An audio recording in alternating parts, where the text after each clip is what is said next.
रूस का 47 साल का एक सपना टूट गया है। वो सपना था मून मिशन का। 47 साल बाद लूना 25 मून के साउथ पोल पर जाने वाला था, लेकिन दुर्भाग्यपूर्ण ये रहा कि वो मून पर लैंड करने से पहले ही क्रैश कर गया।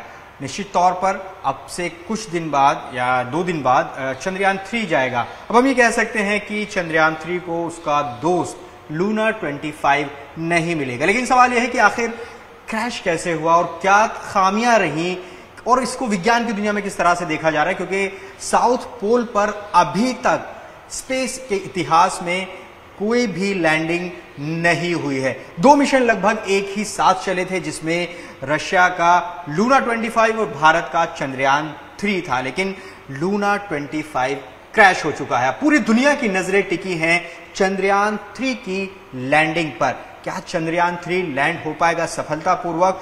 और अगर चंद्रयान 3 लैंड हो गया तो यकीन मानिए इतिहास बन जाएगा, और जो स्टडी और जो जानकारियां मून की दुनिया को मिलेंगी वो हैरान करने वाले होंगी। लेकिन लूना किस तरह से क्रैश हुआ, क्या कुछ खामियां रहीं, इसी पर बातचीत करने के लिए हमारे साथ मौजूद हैं नेहरू तारा मंडल की विशेषज्ञ प्रेरणा जी। इनसे हम बात करते हैं। मैम, सबसे पहला सवाल, लूना 25 जिस पर पूरी दुनिया की नजरें थीं और रशिया बहुत एडवांस टेक्निक उसके पास है, लेकिन लास्ट क्षणों में सब कुछ खत्म हो गया और क्रैश हो गया। क्या आप कहना चाहेंगे, किस तरह से आप देख रहे हैं, क्या कुछ कमियां रही? जी बिल्कुल, काफ़ी दुर्भाग्यपूर्ण है जिस तरह से रशिया का जो ये मिशन है लास्ट मिनट जो है वो विफल रहा।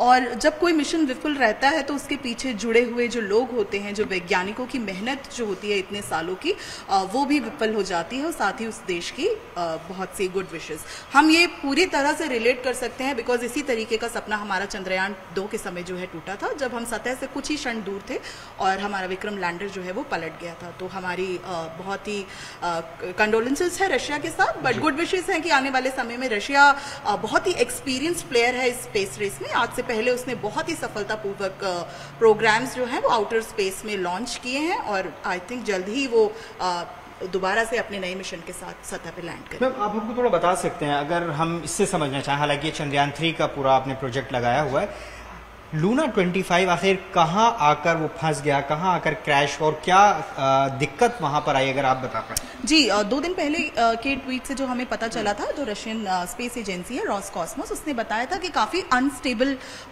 है मिशन जो है, काफ़ी अनस्टेबल है, और कल ही जैसे पता चला कि वो क्रैश कर गया। बेसिकली चंद्रमा के वो लास्ट कक्षा पे था, और अब उसको बस 150 से 100 से 150 किलोमीटर का जो दायरा था वो तय करना था। जब ट्रैजेक्टरी चेंज होती है उस समय जो बूस्टिंग की आवश्यकता पड़ती है, स्पीड को थोड़ा इंक्रीज करने की आवश्यकता पड़ती है, उस दौरान मिशन जो है वो क्रैश कर गया। अब इसका रीजन हो सकता है फ्यूल का होना या फायर स्पार्किंग हो जाना, और जिसकी वजह से मिशन जो है वो क्रैश कर गया, बट वो इंटरनल ऑर्बिट में हम कह सकते हैं कि बिल्कुल लास्ट पॉइंट पर जाकर वो क्रैश किया है। और अब हमारा जो चंद्रयान 3 है वो कहाँ उसकी मौजूदगी है? जी, क्योंकि वो अपनी आखिरी कक्षा में आने वाले थे, और अभी चंद्रयान की बात करें, हम अपनी आखिरी कक्षा में हैं।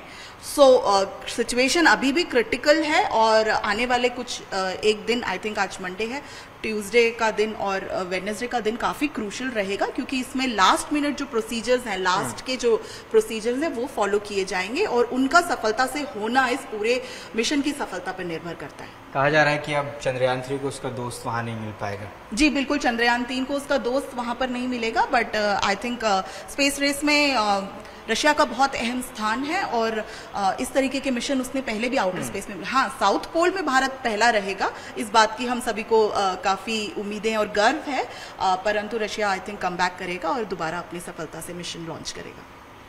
लूना 25 और भारत का चंद्रयान 3, क्या ये हेल्दी कंपटीशन भी रहता है कि 2 देश समय लगभग एक ही और पूरी दुनिया की नज़रें टिकी हुई हैं, तो इसको किस तरह से आप लोग देख रहे हैं? डेफिनेटली ये हेल्दी कंपटीशन है, क्योंकि बेसिकली कोई भी मिशन जब लॉन्च होता है, हम इसको कह सकते हैं कि टेरिटरी के लिए हम लोग तो डेफिनेटली लड़ाइयाँ करते हैं, लेकिन जहाँ स्पेस की बात आती है, स्पेस प्रोग्राम की बात करते हैं, हम लोग यूनाइटेड हैं। इन सभी आंकड़ों को हर देश आपस में एक दूसरे का इस्तेमाल करता है, और बेसिकली ह्यूमैनिटी के वेलफेयर के लिए इसका डाटा जो है प्रयोग में लाया जाता है।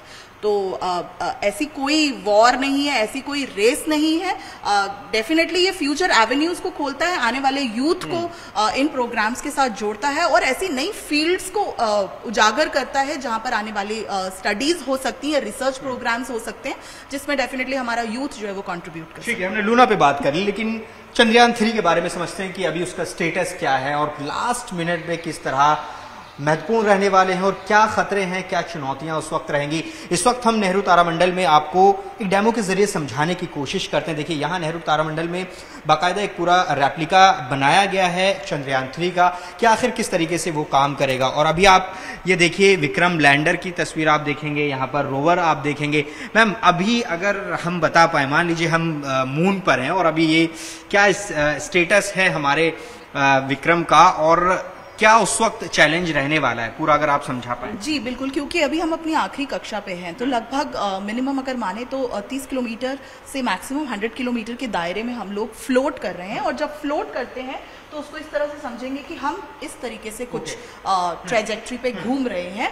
और अब लास्ट मिनट जो लास्ट के अंतिम किलोमीटर्स हैं उस पे हमें अपनी स्पीड को नियंत्रित करके ऑलमोस्ट 0 पे हमें अपनी स्पीड को लेके आना है। अगर आप माने 10 किलोमीटर प्रति सेकंड से हमें 1.68 किलोमीटर प्रति सेकंड की रफ्तार से अपने आप को स्लो डाउन करना है और साथ ही साथ अपने आप को सीधा करना है, वर्टिकल अपने आप को जो है वो करना है, ताकि लैंडिंग सुरक्षित तौर पर इस तरह से हो पाए।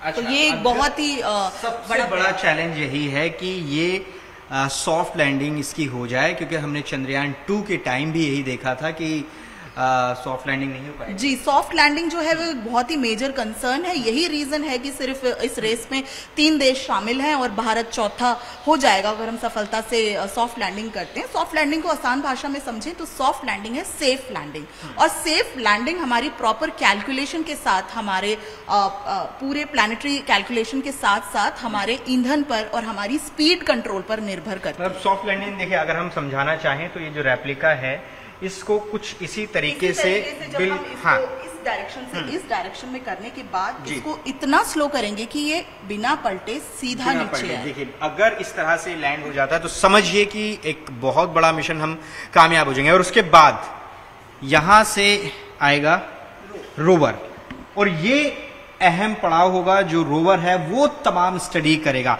मैम, टाइम बढ़ा दिया गया है, पहले कहा गया था कि 5:47 टाइम होगा, लेकिन अब उसको 15 मिनट लगभग बढ़ा दिया गया है। जी बिल्कुल, कल लेटेस्ट ट्वीट में इसरो ने इस बात की जानकारी दी है कि समय अब 5:47 से बढ़ाकर 6:04 हो जाएगा। इसका पूरा जो अगर हम कह सकते हैं कि दुर्घटना से देर भली, हो सकता है विक्रम ने कुछ इस तरीके के सिग्नल्स वहां पे दिए हों कि अभी जो समय है वो शायद 12 मिनट 17 मिनट बढ़ाना ही उचित है। तो ये डेफिनेटली हमारे साइंटिस्ट का कॉल है और I think it's a best call. हो सकता है सिचुएशन उस समय बेहतर हो कि जब हम लैंड कर सकें, क्योंकि चंद्रमा का जो एटमॉस्फेयर है वहां पे एक तो कोई एटमॉस्फेयर वहां पर है नहीं, कुछ हवा ऐसी नहीं है, लेकिन वहां पर साथ ही सेस्मिक एक्टिविटीज जो है वो निरंतर होती रहती है। क्वेक्स आते हैं वहां पर, आंधी भी चलती है और धूल के कण भी होते हैं। हो सकता है लास्ट मिनट कोई चांस ना लेने की वजह से हमारे वैज्ञानिक चाह रहे हैं कि वो ठीक है। ये विक्रम जब होगा तो रोवर के बारे में बताइए, किस तरह से स्टडी करेगा। देखिए, मैं आपको दिखाऊं कि यहाँ पर जो तस्वीर है वो मून की ही है और यही कुछ इसी तरह से अगर चंद्रयान 3 सक्सेसफुली लैंड कर जाता है तो रोवर निकलेगा। और रोवर क्या करेगा मैम? जी बिल्कुल, पहले तो सॉफ्ट लैंडिंग होगी। सॉफ्ट लैंडिंग होने के कुछ क्षण बाद ही जो है हमारा प्रज्ञान रोवर जो है इस रैंप पे से बाहर आएगा और सतह की मैपिंग करेगा। बेसिकली रोवर जो है हमारा एक बगी फॉर्मेट में बनाया गया रोबोट है जो सतह पे चल के मैपिंग करेगा। अलग ये है कि लूना 25 में रोवर नहीं था, सिर्फ लैंडर था, रोवर नहीं था, क्योंकि हमारे पास एक्सपीरियंस है चंद्रयान 2 का और उस समय भी हम अपना रोवर उतारना चाहते थे और सतह की मैपिंग जो है वो चल के करना चाहते थे। तो इसको इस तरह से इक्विप्ड करा है कि सारे खनिज, सारी गैस और साथ ही सेस्मिक एक्टिविटीज का डाटा जो है वो चल कर वहां से सैंपल्स कलेक्ट कर इंफॉर्मेशन इसरो तक पहुंचाए। क्या पहली बार होगा अगर कोई साउथ पोल पर जाता है? जी बिल्कुल, मून पे लैंड करने वाले अभी तक 4 देश हैं और साउथ पोल पे भारत पहला हो जाएगा सफलता से। 23 तारीख को ये लॉन्च होता है। इससे पहले कितने देशों ने ट्राई किया साउथ पोल के लिए? साउथ पोल पे अभी तक किसी देश ने ट्राई नहीं करा है, क्योंकि जिस तरीके का डाटा हमारे चंद्रयान 1 ने दिया था उसके बाद से साउथ पोल को जो है एक बहुत बड़ी अपॉर्चुनिटी के तौर पर देखा गया और ये अनुमान लगाया गया कि वो एक बहुत ही अनआइडेंटिफाइड साइट है और बहुत सी इंफॉर्मेशन से स्रोतित है। तो हम इसको डेफिनेटली एक्सप्लोर करना चाहेंगे और अब आने वाले समय पे हो सकता है ज्यादा से ज्यादा देश इस रेस पे जुड़ेंगे। ठीक है, देखिए प्रेरणा जी बता रही हैं कि किस तरह से काम करेगा, लेकिन मैम एक और चीज़ सवाल, अब इसको इंटरव्यू को ख़त्म करते हैं।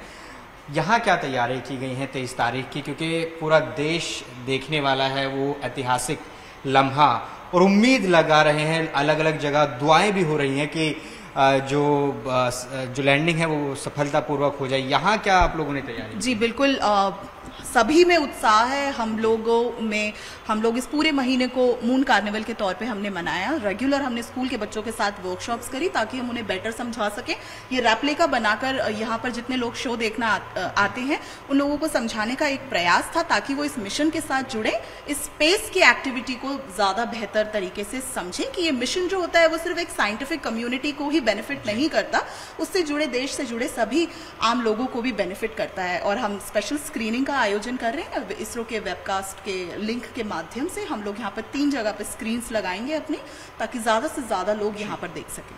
बहुत शुक्रिया। आप ये प्रेरणा जी हैं जो कि बता रहे थे कि आखिर किस तरह से लूना 25 क्रैश किया और चंद्रयान 3 से किस तरह से उम्मीदें हैं, उसका अभी क्या स्टेटस है, पिछली जो हमारे एक्सपीरियंस हैं उससे हमने कैसे सीखा, क्योंकि चंद्रयान 2 के वक्त हमने देखा था कि दुर्भाग्यपूर्ण तरीके से वो उसकी लैंडिंग नहीं हो पाई थी, लेकिन चंद्रयान 3 पर अब पूरी दुनिया की नजरें टिकी हैं और आप यकीन मानिए कि अगर चंद्रयान 3 सक्सेसफुली लैंडिंग उसकी हो जाती है तो पूरी दुनिया के लिए, पूरी मानवता के लिए एक अलग तरह की स्टडी सामने आएगी। बस अब इंतजार किया जा रहा है उस घड़ी का।